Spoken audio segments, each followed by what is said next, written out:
Hi, my name is Sarah and I'm a medical clown. I regularly volunteer in a children's hospital and I believe that happiness is a state of mind. Happiness is in your hands. And I want to teach you a small trick that will help you bring happiness into your life. As you may know, our body releases endorphins when we smile, which is a material that makes us healthier and more calm.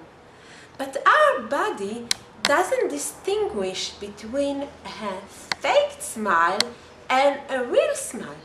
So let's fake it!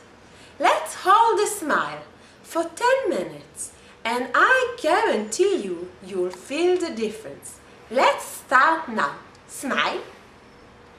1, 2, 3, 4, 5, 6, 7, 8, 9, 10. Congratulations, you did it! Are you feeling better? Because I feel better already. So smile. Smile every day. Smile and the world will smile to you. Thank you.